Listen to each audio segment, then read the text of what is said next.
We, of course, have Jared Smith there at the South Point Hotel, Casino, and Spa. But now we have a surprise appearance from Mr. Golden Muzzy himself. I say that, folks, his Twitter handle at the Golden Muzzy. It is none other than Nick Alberga. Nick, my man, happy to have you in, buddy. How are you?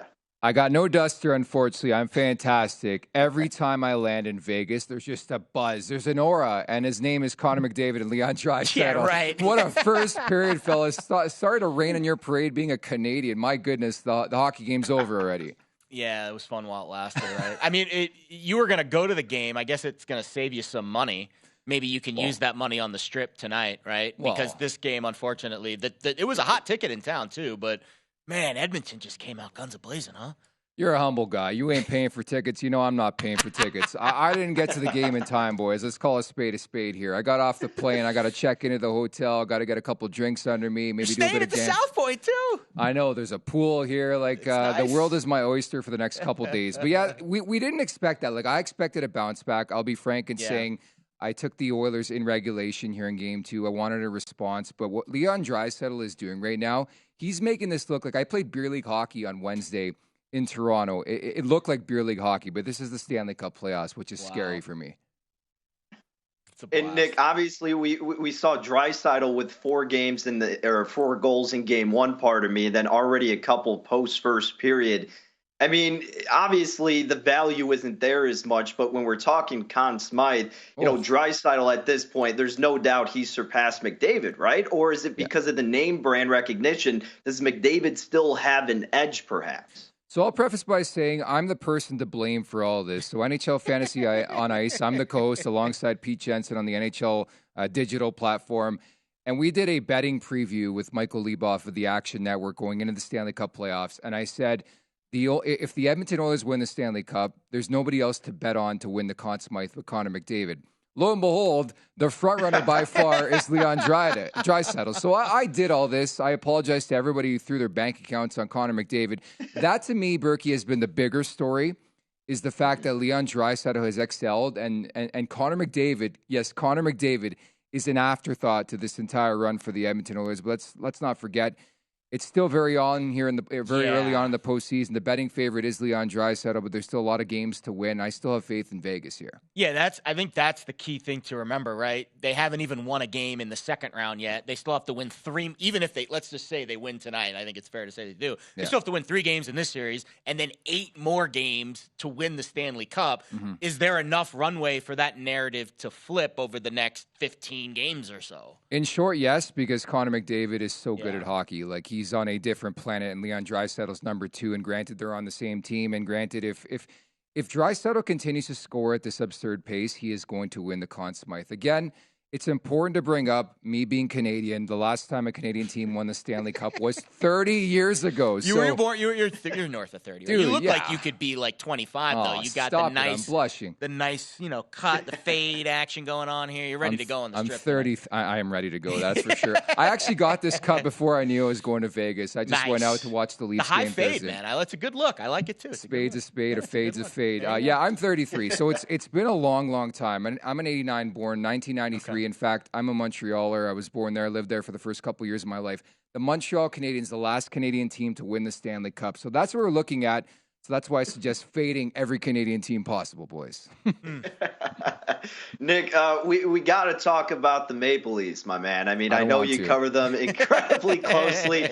Man, those Florida Panthers, you can't get rid of them. Going into Game 3, Toronto minus 130, plus 110 on the buyback for the Panthers. High total again, 6.5 with some juice to the over.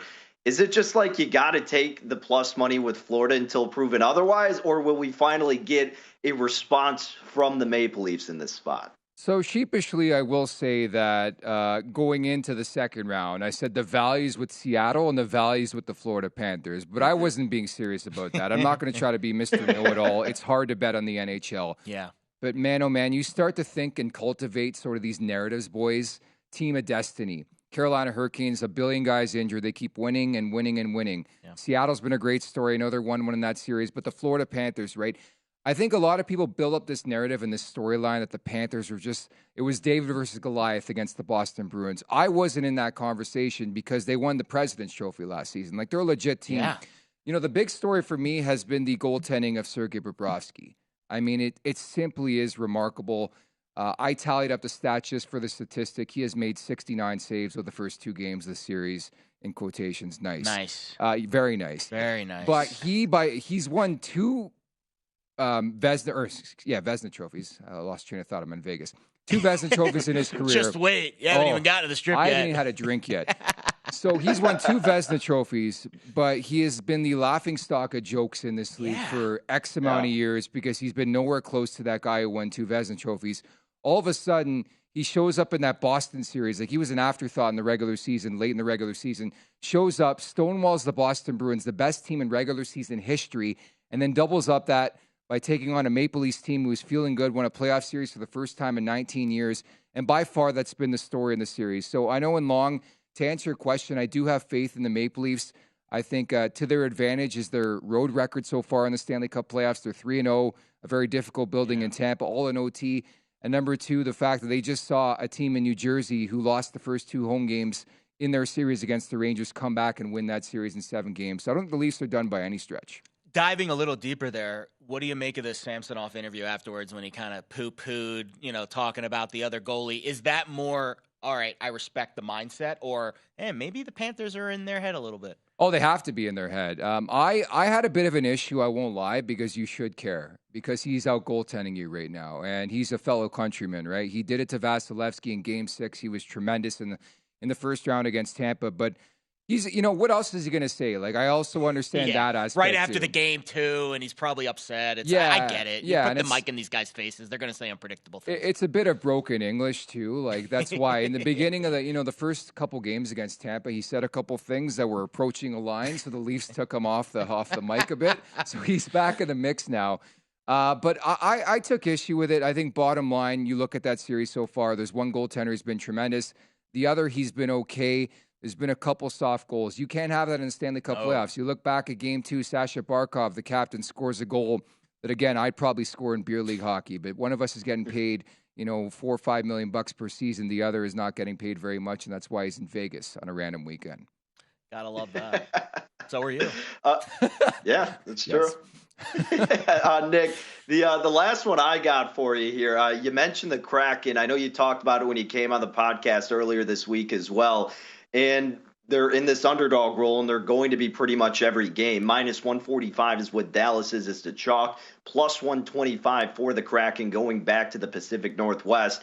You putting your money where your mouth is on Seattle, or maybe a wait-and-see type of approach? Probably wait and see. I still, again, I love the storyline of the Seattle Kraken. And again, I am in Vegas. We all know what they did early on, and they just win and win and win. And it pains me as somebody who supports the Leafs and has supported the Leafs that Vegas has escaped the first round in 4 of 6 seasons, and the Leafs, it took 19. Like, dude, Jared's laughing. It's hilarious. The last time the Leafs won a playoff series, I had one of those porn stashes. I was 13 years old. Now I have a legitimate mustache. So it's been a long, long period of time. I can see that too. Yeah, it was. I rocked the facial hair. I'm Italian. I feel like the Canadian vibes probably worked for you too up there, right? The Mountie vibes, right? Yeah, no, it's perfect. To answer your question, Danny, it's probably a wait and see approach. I have a lot of faith in Dallas, guys.